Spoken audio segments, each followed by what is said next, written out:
Hi guys, welcome to our inaugural episode of That's What She Said with myself, Amma Jamma, and OG Nikki. How you doing, Nikki? Hey, doing good today. I'm glad to be doing this first episode. We're just going to bring y'all a weekly episode that is just a couple of gals trying to make it in a man's trading world. And Right. and we're not bad at it. So, especially Amy, y'all know that she's the best of the Don't cut best of the yourself short. best.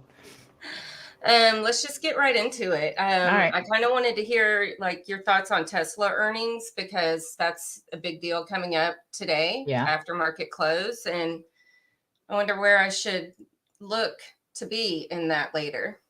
All right. So we do have Tesla earnings today. There's a couple key catalysts. I did make a video about that. Go ahead and check out on our Penny Boys Facebook page, our YouTube page, excuse me. I did make a video with 5 positive and 5 negative catalysts for Tesla earnings and what I thought overall about it. It doesn't really help charting it, to be honest, at this point, because the reality is earnings is going to blow any trends we have out of the water. This is our trend channel, though. I think it depends on market sentiment. We had a very bullish earnings yesterday with Netflix. We had United Air. That really did push. I think that retail money, retail investors are peak peak bearish right now, which makes me start to lean actually bullish with these earnings. A little worried about a couple things, and if you're interested in my exact analysis of what I am worried about, those would be the things to look for. As far as playing Tesla, you can always sit out and play it after earnings. That there's never a problem with that. But I'll give you a couple levels I'm watching right here. Obviously, the upside versus downside. Once earnings is over, we've got some great upside here. 219, that's pre-split 660. That's a great entry. I mean, we came down as far as like 200, just over 200. So we picked up some pretty good support in that area, as you could see. So if earnings we close above 200, at some point, even if we have a pretty hard sell-off of up to 10% and stay above 200, I would like an entry at that turnaround. However, if not, then if we're bullish through earnings, I wouldn't jump in necessarily on the run up. If I had to pick, I'm more bullish than bearish for sure. What about you, Nikki? Are you bullish or bearish? Bullish with absolutely no technical analysis at all whatsoever. I just like trading Tesla options. So that's kind of what I was hoping you would say. Tesla is fun to play. I mean, they do Yes, it call me is. Tesla Queen for a reason in the Discord. It's no lie. So yeah, that's my overview of Tesla in general. What else you got for me, I girl? like the chart. Well, Thank you. you know, we were talking about grabbing by the ballot. We are coming into election season, and I don't know. I have a couple of ideas. I don't know for each, with each different party. So I wondered what you thought. I personally thought that like banks could go up if we end up more red. Mhm. And if we're blue, I'm kind of looking at some pot stocks maybe or guns. I agree with all three of those. I mean, we definitely know that the Republican Party is fiscally conservative, so you would expect like banks, those type of things, to have a nice push with that. As far as sectors and pot stocks, that's a given. We saw with when President Biden had spoke about decriminalizing federal marijuana, people being held on marijuana charges. It popped like 30% just from that.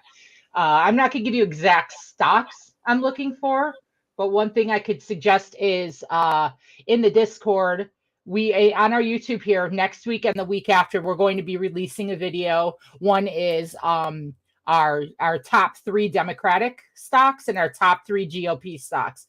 That's something to be on the lookout for. We're going to give you charts, examples, sentiment, reasons, the deep dive due diligence, all the P&L on that in specifics. I do have a question for you, Nikki. So as far as, election stocks, this and that, do you feel like there's one party or the other that would be better for the stock market? Yes. No, not what you prefer. I mean, like, do you feel like that decision, like when we get to the election here in the beginning of of November. Do you feel like either way, no matter what way it goes, it'll be good for the market to be past that election? I guess that's more so what I was asking. Like if I feel like if red comes out on top or blue, that the market will be better off in general. No, just in general, do you think that post-election that we will have like a push in the market, no matter who I wins what see. election? I like to think that, yes. I hope that. I think there will be some optimism maybe Mhm. on at least one side who will maybe start to dip their toes back in a little bit. Yeah, yeah. And then it can snowball from there. That's what I'm I, hoping for. I think so. And also, I think the next couple weeks we might get a little bullish because, when you've got one party in office, and I'm not saying pro blue, pro red, I'm just saying the next couple weeks, it looks good for the party in control if the stock market starts to moon. So watch out for some stock push over the next couple weeks. That's something to watch for. And another thing I think is pretty interesting is 17 of the last 19 midterm elections, we were more bullish the 6 months after the election than we were the 6 months leading up to it, which I I like think to is hear that.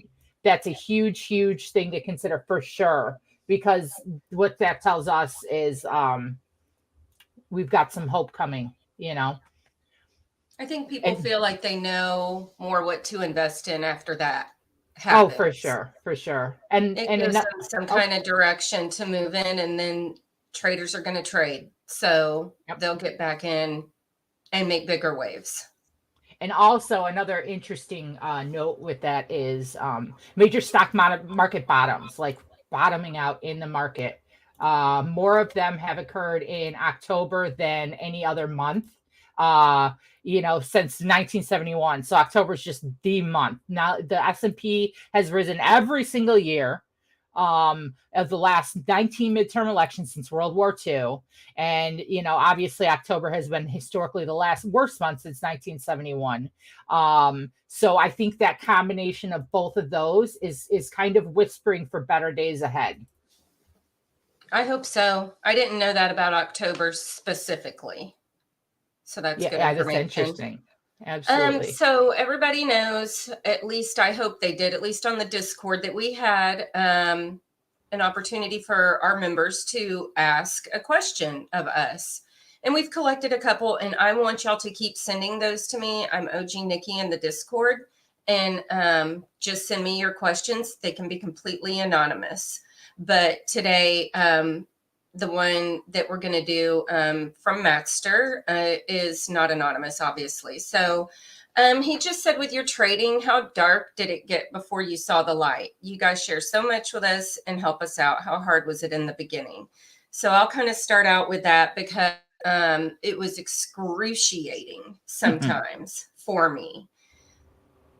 But I've never thought like I want to stop trading. It's never hurt me that badly, but I'm not going to lie. I've cried. I've cried over a trade before. I've made mistakes. I've You beat girl, you. myself up. I've wanted to beat the market up, but Yeah. I I just had to learn a whole new strategy when I went into options trading.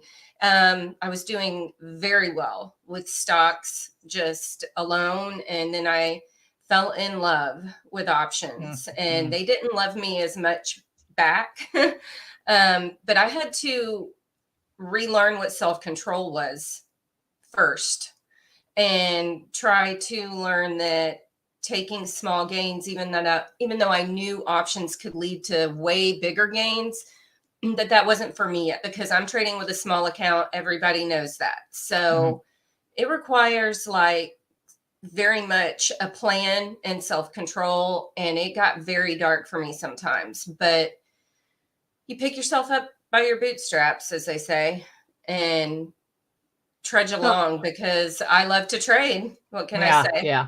So I have a question based on that. What Yeah. was your aha moment? Would you say like what's like if you had to pick like two things you came to realize trading that either you struggle with and need to get better at, or just something like that? Learning that if I sell at break even, that's a win. Mm. That to me was like, after you're trading just equities for a long time, I didn't want to break even at all. That was super frustrating to me, but I've come to peace with that. And that in my mind is 100% a win. And I don't want y'all to be like me where you have to suffer loss before you come to that. Like, just listen to me and it'll make your life much easier, because I did have to go through a few losses. Like, I'm here to be very like an open book to y'all. I have watched a contract go down to zero more than one time. It's a whole nother psychological thing.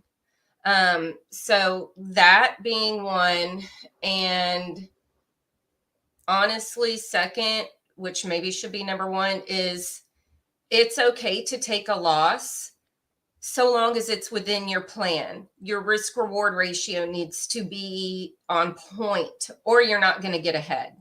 So knowing that, that's what I mean by the level of strictness that you need to have, is watch where you're cutting these plays. Because if you keep cutting 40% down, then you're inclined on the next play to take profit at 10. And you have to do that 4 times in a row to break even after that. So I don't want to play that game anymore. It was spinning my wheels. I think that's fantastic point of view there, because that's something I do talk about in the Discord as well, is digging yourself, that those deals you make with yourself, like, Yes. oh, I should have taken that 20%. I'm only down 8%. Let me see if it'll come back. And you keep self-talking in a way that spins you into a place where you've lost trading on technicals and you start trading on emotion. And the second you get to that level, any trader, is where it really can hurt you. Absolutely. And I think with options, it's so easy to kind of bend your rules, just because like you said, that the profits are there. It's so addicting, trading options. Absolutely. Extremely. So I hope that answers your question, Matster, because it's true. It can get dark, but yeah, you persevere, I had a month last right around October of last year. I kept averaging down on SPY calls.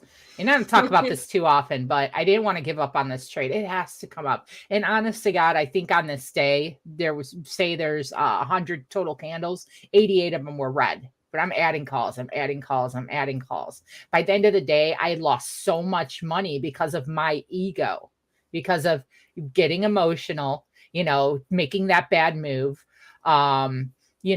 It's so true, where you literally can get where you not only blow up the trade, but if you can't get to a place where the next trade, you're not thinking about that trade, it snowballs. And that's what I've realized in trading. And, I think some people, Matt Stur's a trader too. It was his question, so I'll call him out a little bit. He's a great trader, by the way. Yes. He's such a fantastic trader that he feels like he's too conservative in his trades. And I think I'd rather be too conservative than too laxadative with your trades. So I think it's a good thing. And you'll start, that's what traders, and I'm sure Nikki would agree, struggle with the most, is not cutting yourself off at the knees with continuation and not killing yourself on the trades that go south.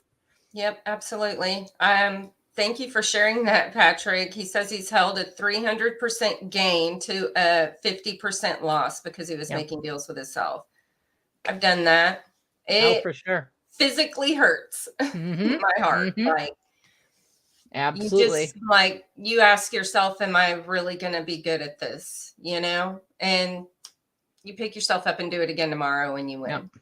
Yeah, go back to do some paper trading, go back to equities. There's things we could do. Yes. For sure. People think it's kind of a waste to paper trade, but everybody I know within the Discord that has literally dedicated themselves to truly paper trading has come back and absolutely crushed it in the Discord. 100% of the time. Yeah. Everyone and you do the testimonials. Trading. So you talk to all the members. Lee, Mr. SLP and myself and James, we don't talk to the members at much. How much do you see members where that truly dedicate themselves to the education? Are they more successful as traders doing that? 100% of the time, the people that go through PBU see better gains. Yep. It's Yeah. true. It's true. And people that paper trade, even though they've actually been trading with real money, they had a bump in the road, they stop and then they paper trade. When they come back to their real money Yep. trading, they do far better. Yeah, and I think that's pretty substantial to think about. Absolutely. So, I think that one thing, and I'll ask you first, and then I'll tell you my thoughts on this. One thing that we'll close with today is how you feel about, has it ever been anything that's come up, or what you've noticed about working and trading in an industry that's probably 85 to 90% men? Is there anything that you've noticed or anything like that that's different? I do not. I really don't. A lot of it's online. I don't know if that has anything to do with it, but no, I don't Yeah. see a struggle here with really being female, other than I would like to see more of us trading. Yes. And I'm not sure why that is, that there are fewer, but I would love to see more lady traders in our Discord for sure. But I've Absolutely. never had any situations being in a male dominated industry, I guess, where I've had someone holding me down or struggles or anything. No. Have you? Um, I think a little bit at first. I would have a little bit of the wow, she actually knows what she's doing. Like, people can be a little surprised that a female analyst can be kind of as cutthroat as I can be, have that energy of like, because I do alert a lot of primarily day trades. We do swings, of course, in crypto, but I came from that crypto degen space. That's where I first came in.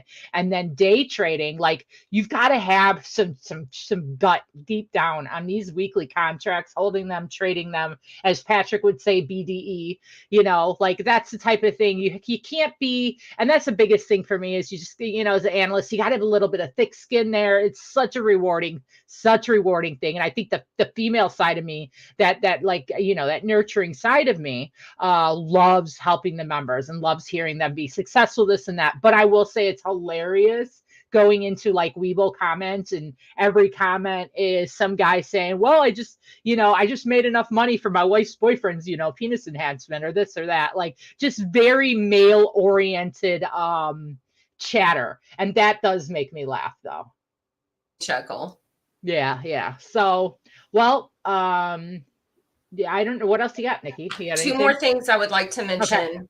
Please come to our Discord for our free daily watch list. You Mm-hmm. will not be let down. It's good. And from here on out, every week we're going to do a weekly pick. Yeah. Amy Jam is going to find us something to look at for the week that might be something you want to get into. So that'll be helpful to all viewers. Absolutely. And if any of you are on here comes from Facebook or Twitter and aren't necessarily in our Discord, DM me. Put a question in the comments. You have a chart you want us to analyze, anything else, comment on Twitter, it's market sentiment, anything. We're an open book. This is week 1, so some things you'll see evolve in, some things you'll see fade out. We're definitely going to want to talk a lot about one of our big things, like talking about the election, is maybe a little bit of a female twist and a female perspective on market sentiment, where we think things are going. Whatever stocks, female oriented things like, Lulu, those type of companies. Of course, males use those companies too, but like, just companies that maybe get a little oversighted, maybe females in the financial sector that we look up to, all sorts of things. So we're excited to do that. We'll have some laughs. We'll constantly be involving it. If anything you guys like or don't like, let us know. And yes, check us out. You can see it on the banner at the bottom. If you DM OG Nikki or myself, Amajama, we have all sorts of exclusive discount codes. And your everything viewer else. Questions too. Yes. Please, please, please. One more thing, guys and gals. Yep. And one more thing is coming. We are running a special for the next, I think, 3 hours at last. We're doing a $1 a day trade club. We've got our cheapest, most exclusive discount we have ever had on Discord is going on right now. So if you're listening to this and you used to be a member in Discord, you came across us on Twitter, you came across us on Facebook, this or that, come to the Discord. discord.gg/pennyboys, DM OG Nikki or myself, Amma Jamma. And we have truly a 24-hour only discount that we're going through right now. That's right. Come and get it while you still can. Please send me a DM on Discord at OG Nikki. Otherwise, we will talk to you guys next week. Same bat time, same bat channel. Bye. Bye.